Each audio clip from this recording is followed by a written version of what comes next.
I understand how the fitness industry works. I understand people want you to buy this magic product, and they know deep down they may not even need all that. Mm-hmm. So for me personally, I want to just be honest with you and let you know your options and let you know it's okay. You can just go out for a walk. It's okay. If you want to just do some push-ups, do some push-ups, do some sit-ups, do some planks, you do it right in your home. That's fine. Because I don't want to look back over my life and think, okay, I scammed these people out of their money when they really didn't need all this stuff.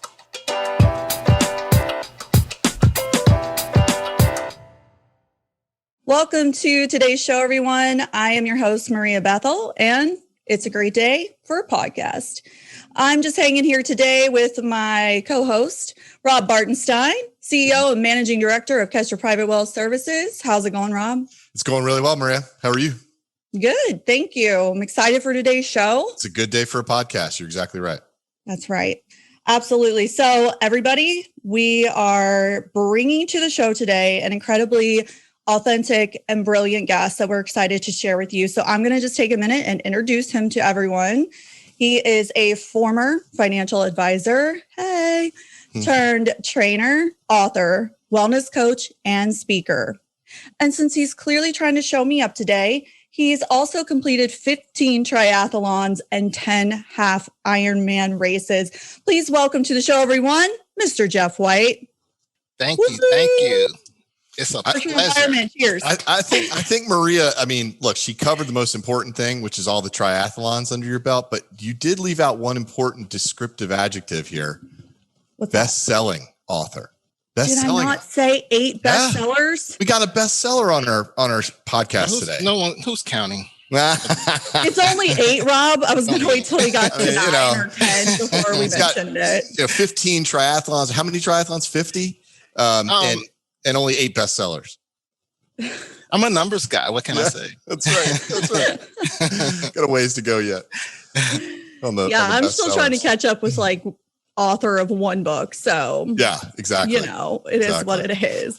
So we're just going to jump right into the show. And Jeff, you've had a pretty significant career shift from your days as a financial advisor to ruling over the fitness world.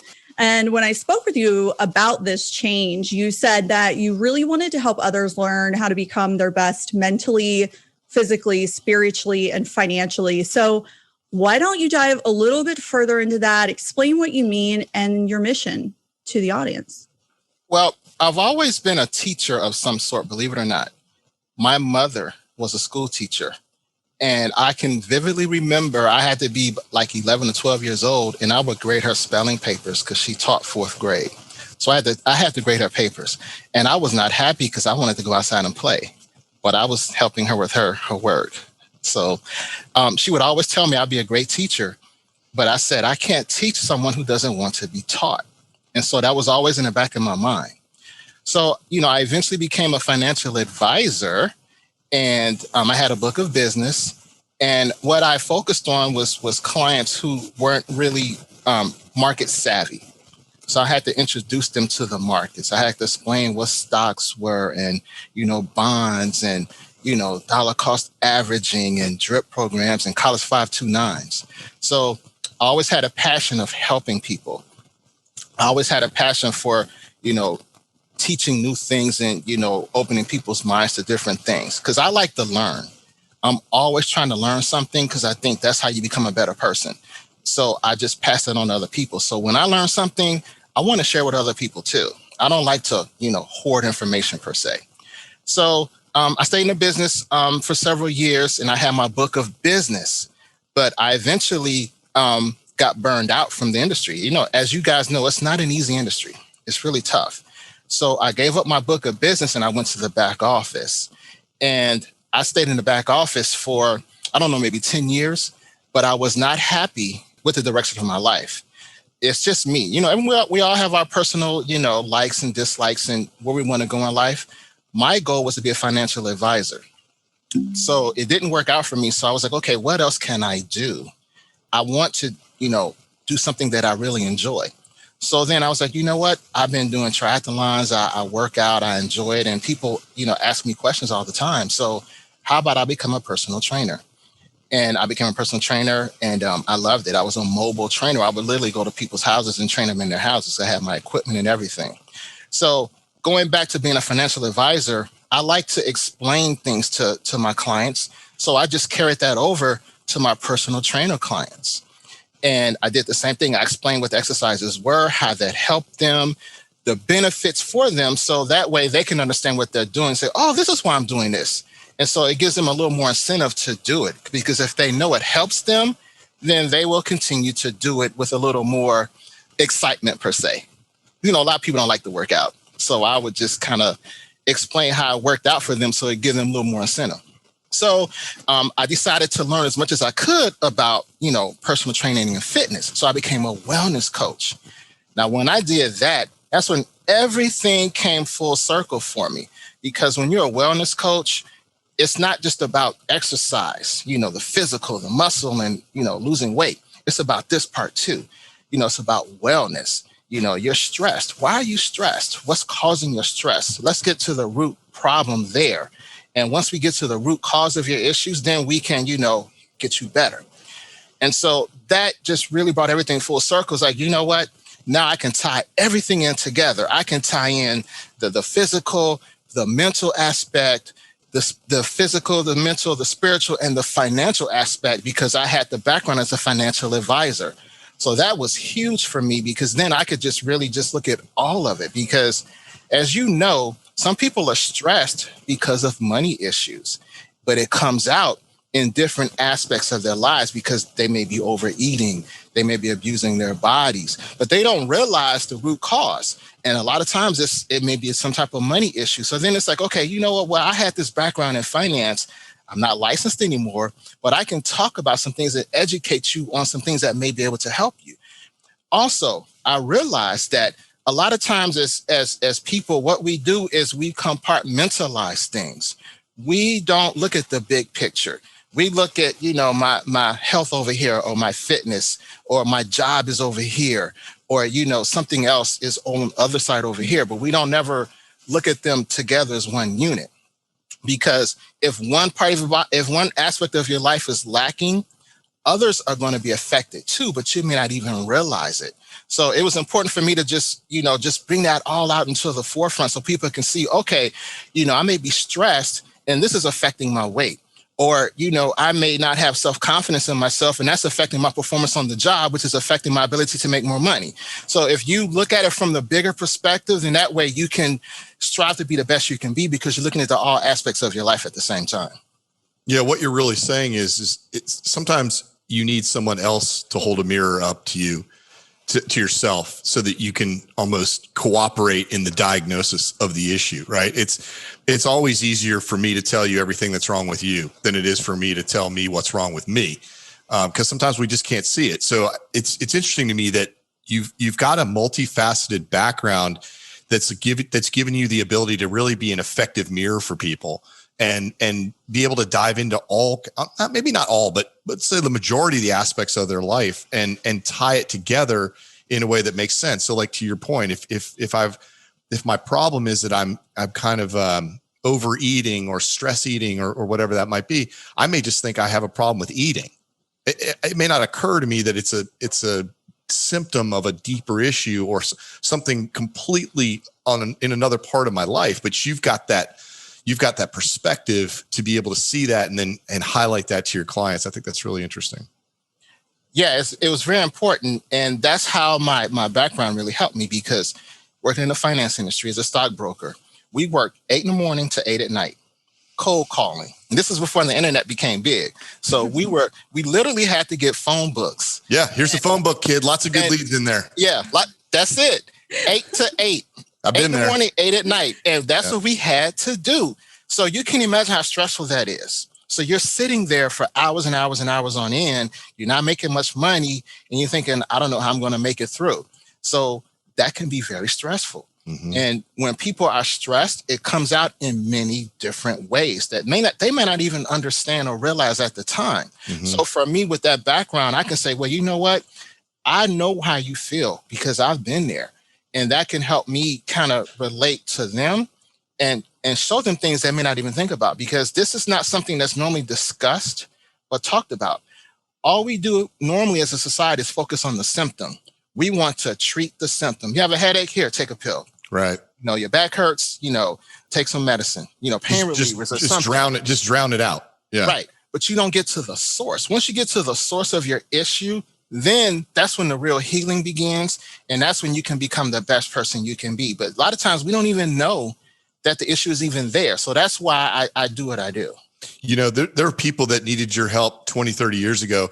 They were rookies at Merrill Lynch in Washington, D.C., and they had to come to work on Saturday, and they had to put their shoes in the manager's office. They had to work all day with no shoes because he knew you couldn't leave without your shoes. Exactly. He literally kept your shoe in his office. You had to go get your shoes at the end of the day so you could leave. I mean, that was stress. Those people needed your help. Where were you? Where were you then? I was working 8 to 12. That's right. You were. I was with people from the phone book, the same obviously. thing. I got off easy. I got off at 12. And he got to leave with his shoes. How amazing. It's crazy, right? But he did that. I mean, and he built an empire too. I mean, he built a lot of successful advisors, but it's a different world now. But in the old days, you could make people do what it took to be successful. The business has changed a lot now, and people achieve success in very different ways. But when Jeff and I were coming up, it literally was like, hey, here's the phone book and get after it and good luck to you. But it took a lot of work and a lot of long hours. So anyway, that's a story, an old salt story, old sea story from long ago. Yeah. And I'm sorry, Maria, go ahead. No, go ahead, Jeff. Oh, I was going to say that it was very stressful. And for me, I had an athletic background. I ran track in high school. I was a lifeguard in college. So that was my stress reliever. And it's important to know what your stress reliever is, first off, but it should be a healthy stress reliever too. A lot of people, they do things they shouldn't do, but it makes them feel good. But at the end of the day, it hurts them long term, but they may not realize it. I'm like everyone else. I like to eat my cake. I like to eat my ice cream. I like to eat dessert because it tastes good and it feels good. But I know I can't do that all the time. I know if I'm tired because I've been working 8, 9, 10 hours straight, that taking that energy drink is not the best thing for me long term. So you have to know these things. But, when you're getting pushed and you're just trying to make it and go and go and go, you're going to do things to your body that may not be the best. You don't see it right now because our bodies are really strong and resilient. But 5, 10, 15 years down the road, that's when you really feel it and it hits you like that. And you're like, what happened? But you don't realize it's been those years of accumulation of doing things that hurt you, maybe to relieve stress or to escape, that are now coming back to hurt you with a vengeance. Maria, I don't want to ruin your afternoon, but it's early afternoon on a Friday. That's good advice for me and you in a few hours. We need to remember what he just said. I was going to go get a coffee after this. I'm guilty, caffeine. Oh, I thought maybe you were going to happy hour later. Obviously it's Friday, but I was going to get a coffee first. That's what I'm talking about. I am from Florida, We're going to do the energy drink, then happy hour. Energy drink at the happy hour. Yeah, exactly. So it's a balance. I'll eat balanced vegetables for lunch and dinner too. So this is actually a really great segue into our next topic, which is actually taken from Jeff's book, which is The Diet of Success: Healthy Eating Tips for Hardworking Professionals. And I guess I should have said one of Jeff's many books. But in this book, there is a quote that you included from Dalai Lama, which is very important and I think crucial to share in the conversation today. So I'm going to go ahead and read the quote from your book. And it says, the Dalai Lama, when asked what surprised him most about humanity, he answered, man, because he sacrifices his health in order to make money. Then he sacrifices money to recuperate his health.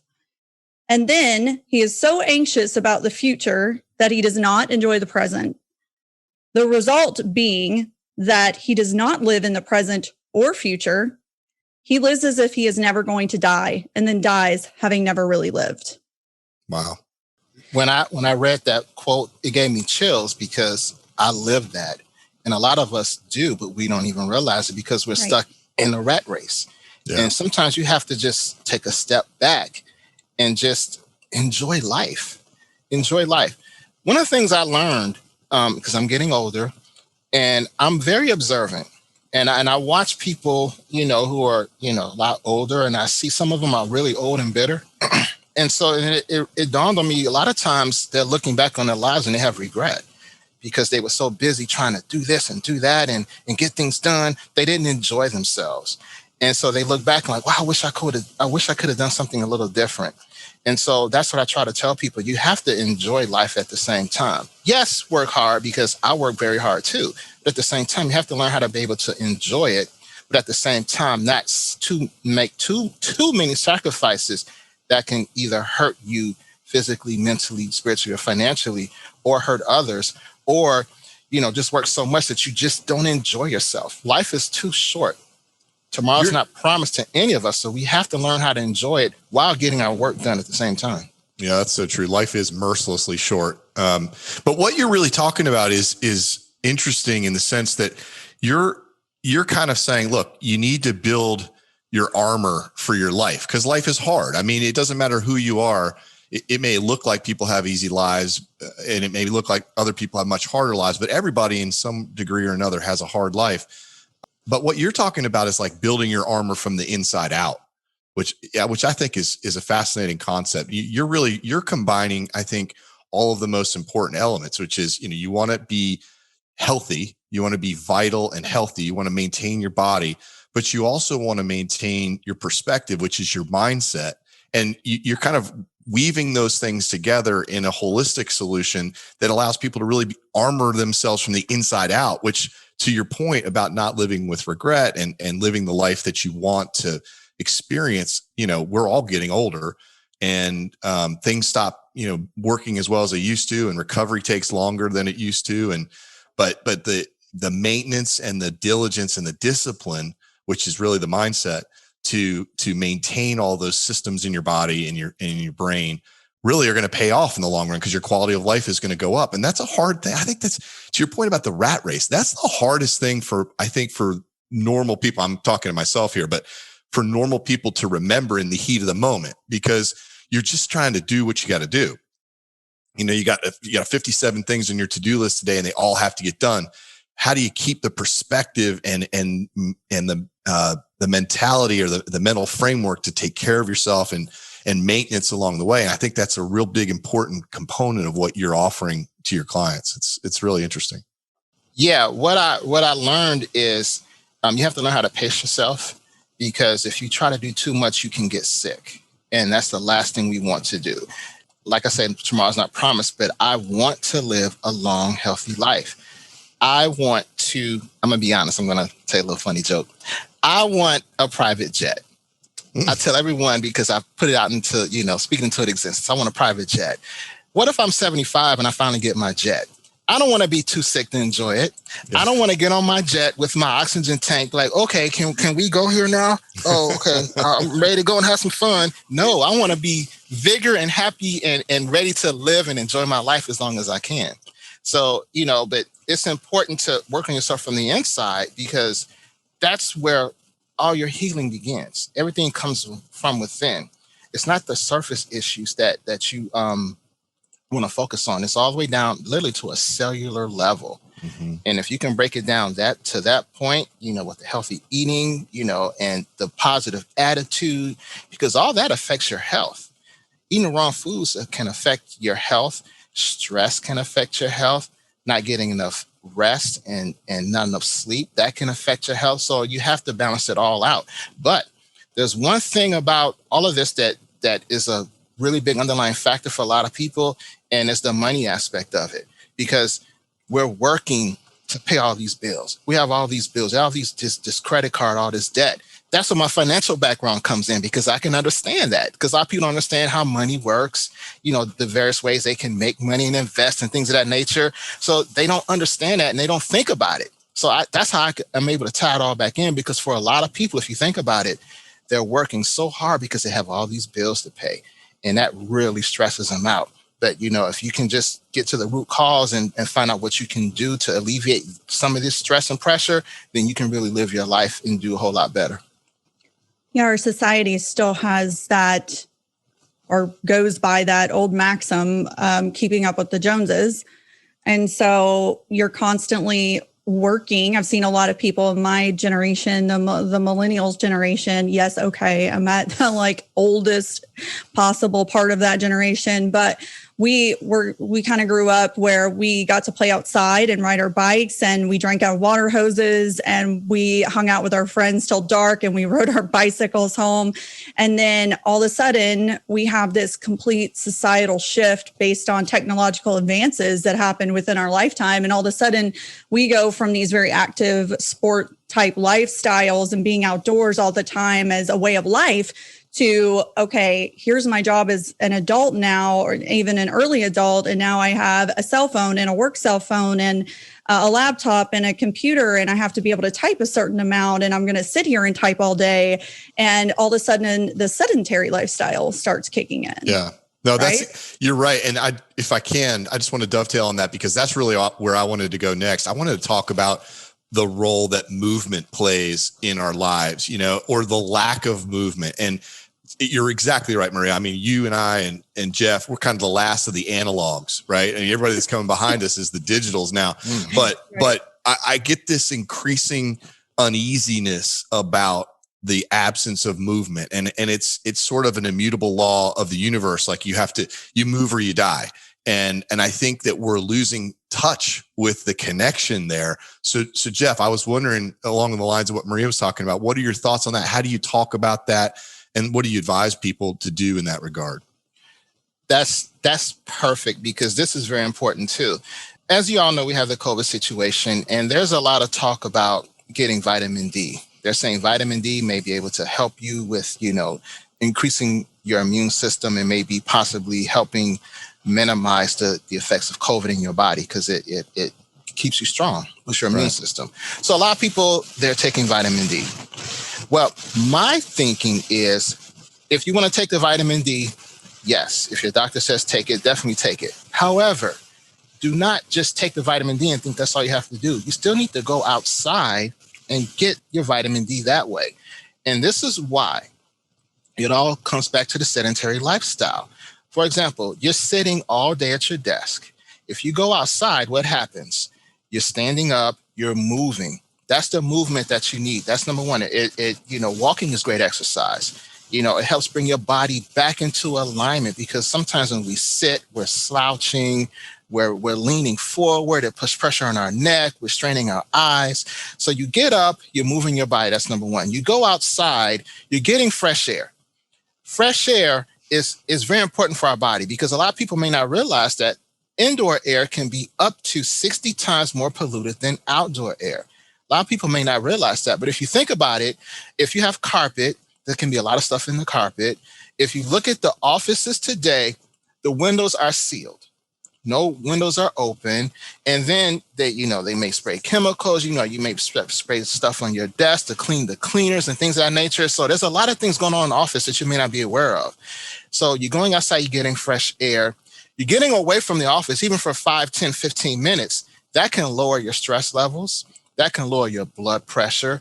And now you're getting vitamin D.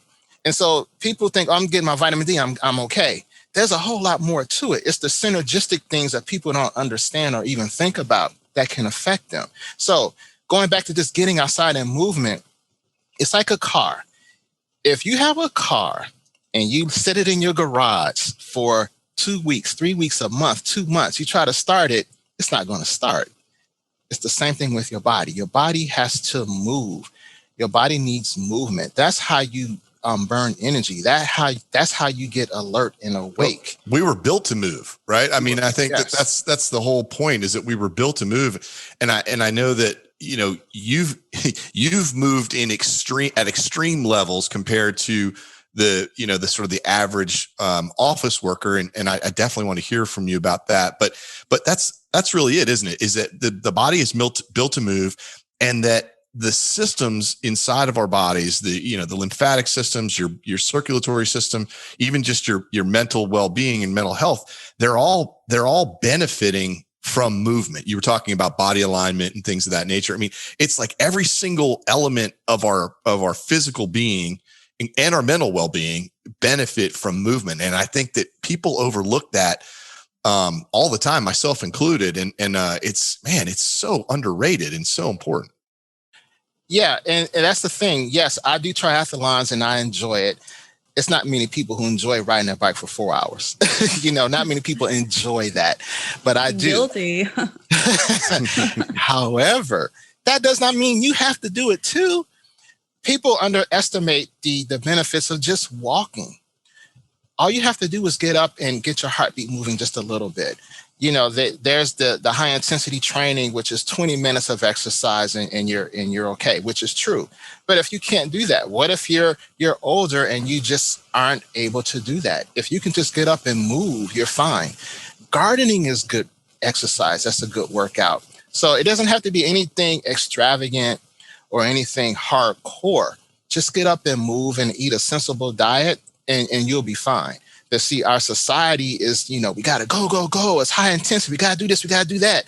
It doesn't always have to be that way. And see, even that can be stressful. Mm-hmm. Just go out and have a nice wear yourself out mentally and physically just by always go, go, go, go, go, go, go. Well, that just the stress of that alone, your cortisol levels go up and your stress level goes up with it. And that's terribly debilitating. That's when, at least for guys, you start putting on weight around your middle and you wonder why I'm working out. I can't get rid of this. Oh, what's going on? A lot of that's cortisol and just a kind of maybe a subpar level of movement and poor diet and a million other things. Cocktails in the evening and multiple glasses of wine, guilty.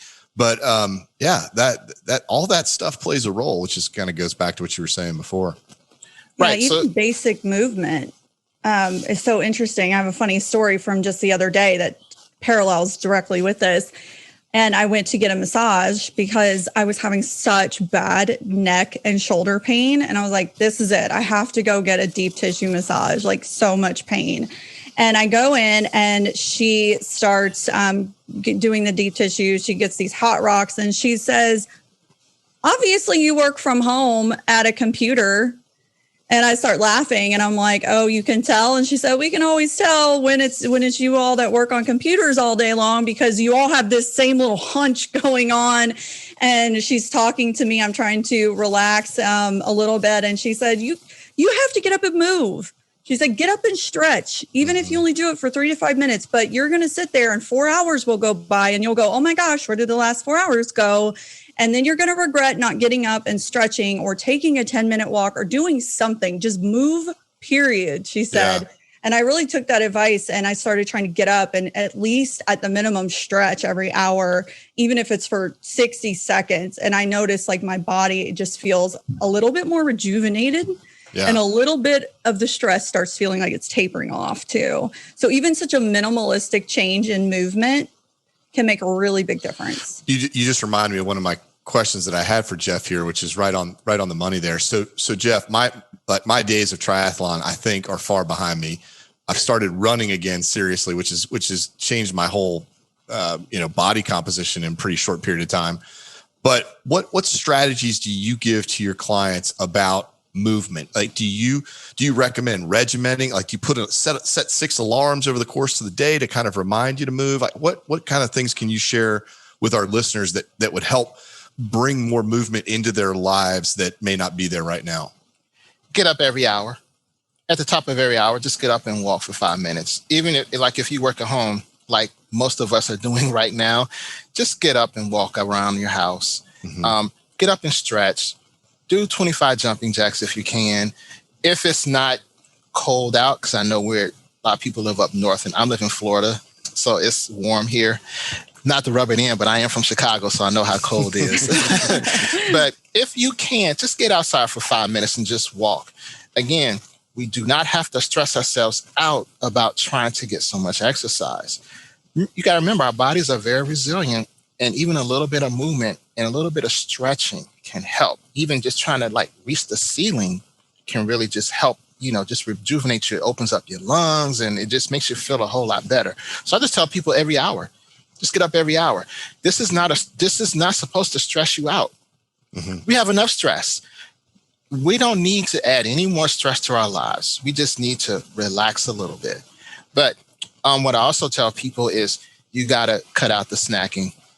You got to cut out the snacking because that is the biggest problem because it's all compounding. If you're sitting at your desk, you're not moving and you're just sipping on sodas or eating chips or cookies all day, that's a recipe for disaster. Now you're just making things worse.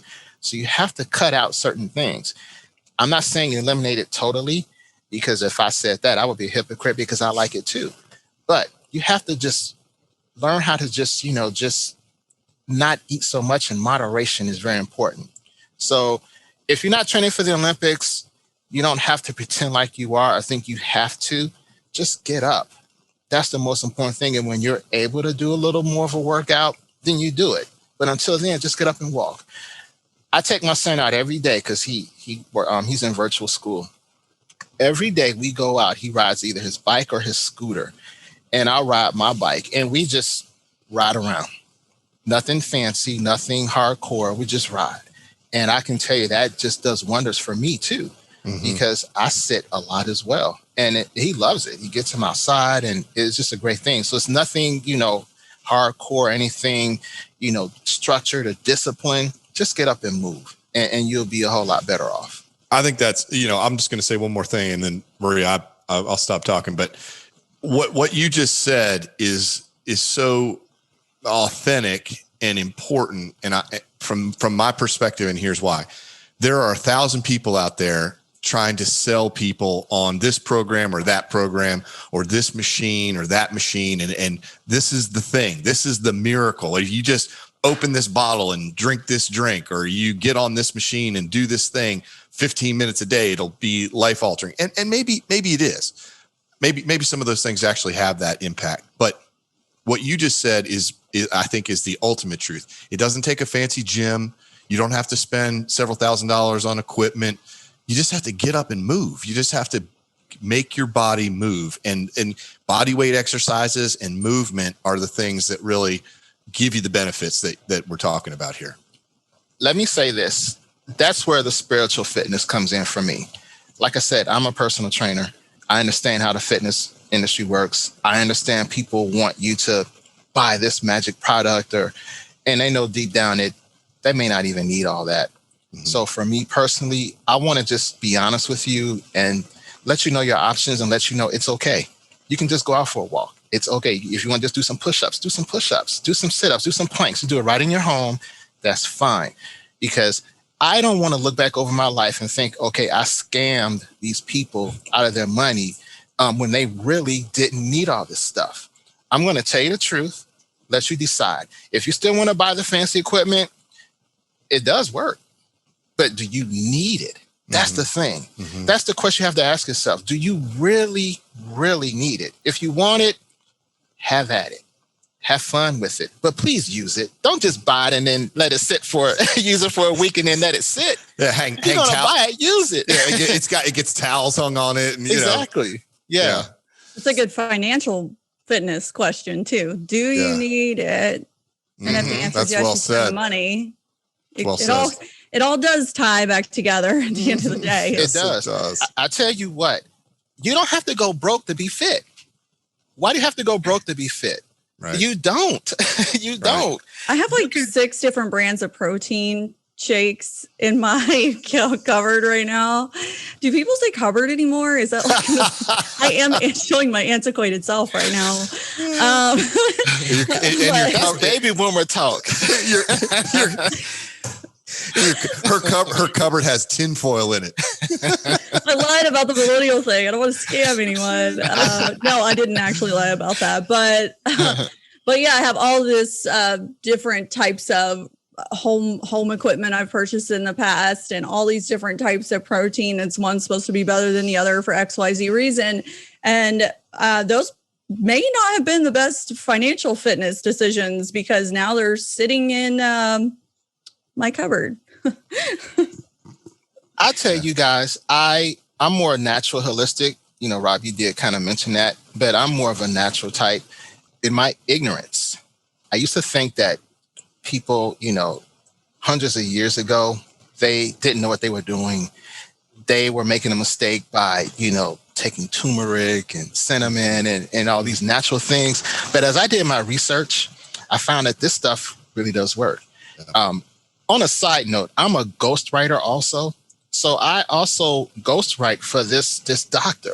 And when I write for him, I have to have facts. I have to have scientific studies. So when I wrote for him, it's like, oh, wow, I didn't know this. I didn't know that. And they have scientific backing that's saying this stuff really works. So when I hear about the protein shakes and all of that, now, don't get me wrong, there is some benefit to taking that. But if someone says you have to take this, that's not true. I've been lifting weights for over 30 years, and I haven't taken any protein shakes or anything, and I think I'm fine. Yeah, it's interesting that you mentioned the doctor, and no slight to the medical profession, but when it comes to this sort of thing, this is a little bit of a blind spot for them because in my experience, they are more in the business of the curing the symptomatic issues than they are in the sort of the holistic approach to, the ground up or the inside out, like we were talking about before. So, you need a doctor when you tear your Achilles, which I've done, and you need a doctor when you dislocate your shoulder or whatever, but they're not going to get down in the weeds with you and say, hey, are you doing core exercises? Are you doing body weight exercises? Now, I think that's starting to change, but it doesn't surprise me that when you do that ghostwriting and you have that experience, the doctor says, well, I didn't know about that, because they're pharmacological. They're not being taught that other sort of holistic stuff. And, there's a debate about which side is right all the time, but there's truth on both sides. And I think it's just an important point to note that the medical profession isn't the be all end all for advice when it comes to the sort of stuff we're talking about here. I'm glad you said that, because it's very important to understand, if you're sick, go to the doctor. Don't try to be a hero. Please go to the doctor and get yourself checked out. Turmeric might not cure you. Right. No. Please go to the doctor if you don't feel right. You know your body. If you wake up one morning and say, something isn't right in my side, or, I got some, like Maria, you wanted to go get the massage. When something's not right, go get checked out. The thing about the holistic is it's more of a preventative thing. Mm-hmm. You don't want to wait till you're sick to start taking better care of yourself. You want to start now. So if you do get sick, it may not be as bad. So you still may have to go to the doctor, but the severity of your symptoms or your actual illness may not be as bad if you did not take care of yourself. Mm-hmm. So if you take care of yourself, it may, you may alleviate some of the problems, and it may not be as bad. But if you just abuse your body over the years, then one day it's really going to hit you and it's going to hurt you. I'm going to say this real quick. Moderation is the key in whatever you do, especially with your food. You do not want to get to the point where the doctor says, if you eat one more chicken nugget, it's going to kill you. And you love chicken nuggets. So now you're to the point where you can't eat your favorite foods because you abused them for so long, and now you're going to be miserable. Mm-hmm. And I don't know about you guys, but I like my chocolate. I like my chocolate shakes. I do. And so I still eat it in moderation. I don't want to get to the point where the doctor says I can't do these things anymore. So that's why I take the turmeric. That's why I drink apple cider vinegar and black seed oil, and I still are able to enjoy my junk, and my happy hour. I still enjoy it too, but you can't do it all the time. So that's where the natural comes in. You want to strengthen your body from the inside out, so you have that core foundation of good health. And so when you have to go to the doctor, then your body is fighting, it's tough, and maybe it could withstand whatever you're dealing with. Mm-hmm, mm-hmm.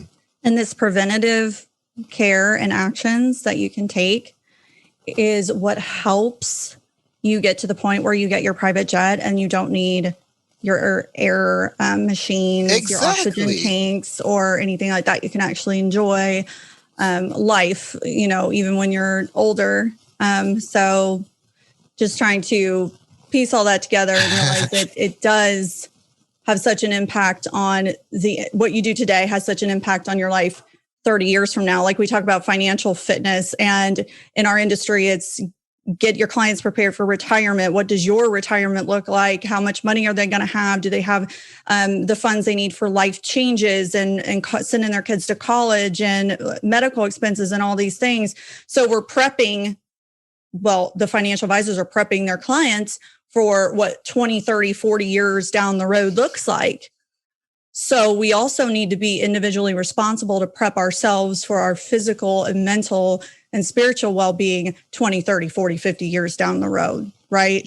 Yeah. It's a plan, no matter how you look at it. And I don't want to get too far because we don't have an unlimited amount of time here, but I don't want to get too far away from that point, Jeff, without coming back to, based on what Maria just said, coming back to something that I personally think is very important. But I also know that you have some very strong thoughts about this, which is you're doing the things that are building a stronger body inside and out. And we talked about that. We're armoring the body from the inside out. That's also being super beneficial to our mental well-being and our mental state.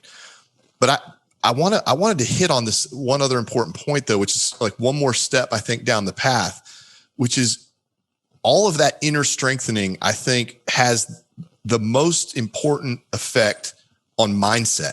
Doesn't it really, I feel like it sort of galvanizes your mindset. And as your body strengthens and your mentality strengthens, your mindset, which is like a muscle, also strengthens. And to me, that's the glue that really holds all this stuff together. Cause you're going to have that morning. I mean, like I said, it's been a long time, but you train hard. You're going to have that morning where, it's going to be, even if you're in Florida, it's going to be either hot and rainy or cold or whatever.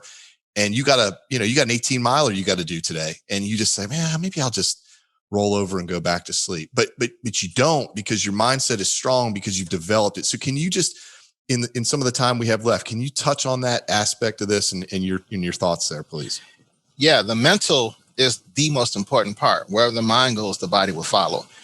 I can say that triathlon helped me strengthen my mind, and I apply it to life also. Because first off, like I've done the full Ironman distance before. It took me a year to train for that. You don't wake up one day and do an Ironman. You just don't. It takes time. That self-discipline, you have to get up and do what you have to do to accomplish your goal. You can apply that same philosophy to life and your job and things you want to accomplish outside of sports. The problem is a lot of people, they see the long road ahead and they get discouraged and they quit ahead of time. They quit when it gets tough. They can't handle the adversity. They expect everything to be easy. Nothing in life is easy. Mm-hmm. I don't care who you are. You're going to have trials and tribulations, and it's up to you to know, to be able to look in the mirror and say, you know what, I can do this. I don't care how long it takes. I don't care what no one says around me. I can do this. You don't believe in me? I don't care. I can do this. So once you get to that point, nothing can stop you. It doesn't matter how long it takes. It doesn't matter what the adversity is. It doesn't matter how many times you fail. You get back up and you keep trying. And that's another thing. Failure is not really failure. Failure is just another way for you to know what doesn't work so you can retool and reconfigure and find another way to do it. But a lot of people are like, oh, it didn't work. I quit. I just can't do it. No, let me tell you, if I felt that way, I wouldn't have 11 books. I wouldn't have done my first triathlon because in the beginning I got to tell this story. I'm sorry. I have to tell this. I thought I was a hot shot when I first started doing triathlons, and it was like a 3-mile run. So I'm cruising, thinking I'm doing good, feeling really good about myself. And this guy, he had to be about 65. And I can run. I used to be able to do 6-minute miles. And he passed me and he looked back and said, you look great. Keep it up. I'm like, and I wanted to grab him and catch him, but I couldn't.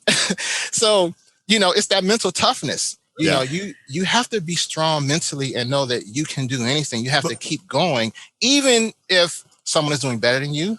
Yep. Even if you're lagging behind, if you think everyone is passing you by and you're just standing still. But it's not about it. Yeah, it's not a race against anybody else in the end, is it? That's the thing you learn. It's a race against yourself. And when you talk about doing a triathlon, like, I mean, it's so funny. I'm starting over, right? On running. I mean, I was doing 800-meter repeats yesterday and I was sweating it. Like, oh man, 4 800-meter repeats. I used to run 800 meters in about 1:57, right? Like way back. And now I'm sweating doing 4. But it's an incremental thing. You didn't, like you said, you didn't just wake up one day and say, I'm gonna go do an Ironman. You had to build that muscle. You had to go out and run 1 mile, then 2, then 3, then 4, then back to 2, then back to 4. It's like, it's a mountain chart like we're used to in our business. It doesn't go straight up. You're going to have setbacks. You're going to have injury, what have you. But it's that testing. It's that trial and error and that testing that builds that mental fortitude, that when you're in the pain cave when you're at the end of an Ironman and you're halfway on the back end of that marathon segment and you just want to die, and that voice in your head is saying, just quit. It's fine. You did enough, and cause that voice is always in there like, oh, that really hurts. Maybe we should stop running. You know what I mean?